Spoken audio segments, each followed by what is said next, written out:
तो हम लोग लिखे, यहाँ पे दिया गया क्वेश्चन, करड़ी में 3 गुणे करड़ी में 3 का मान ज्ञात कीजिए।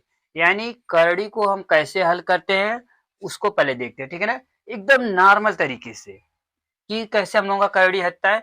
और एक बात ध्यान दीजिएगा, जब भी कहेगा तो हम लोगों का करड़ी का जो करड़ी होती है, यानी जो करड़ी का मान होता है वो कितना होता है, 1/2 होता है, ठीक है ना।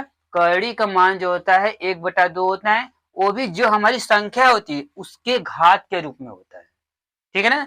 तो जैसे इसमें दिया गया है, कितना हमारा दिया गया है, करड़ी में, यहाँ पे लिखेंगे हम पहले हल,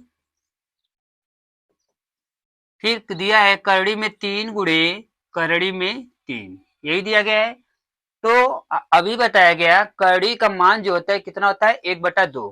तो देखिए यहाँ पे हमारा क्या है, यहाँ पे हमारा है 3, तो 3 के घाते कितना हो जाएगा, 3 के घाते 1/2, क्योंकि करड़ी का मान ही 1/2 होता है। तो इसके घाते कितना हो गया, 1/2 गुणे, ये भी 3 है।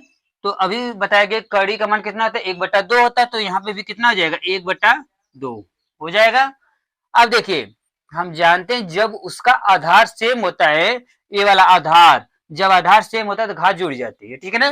तो कहने का मतलब क्या हो जाएगा, 3 के घाते 1/2 प्लस 1/2, ठीक, फिर बराबर कितना हो जाएगा, 3 के घाते इसका लघुत्तम लेंगे, यानी हम लोग जब एलसीएम लेते हैं 2 और 2 का दोनों सेम रहते हैं तो उसका एक ही ले जाते हैं, कॉमन फैक्टर जिसे कहते हैं, क्या होता है, 2 जैसे हो गया, ठीक।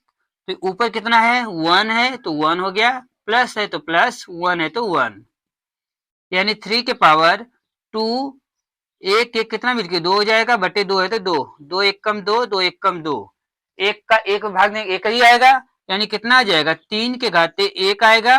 और कभी भी जो एक घात होती है वो कभी लिखी नहीं जाती है, यहाँ पे 3, इसलिए यहाँ पे कितना लिख दिया जाएगा, 3 लिख दिया जाएगा, ठीक है ना।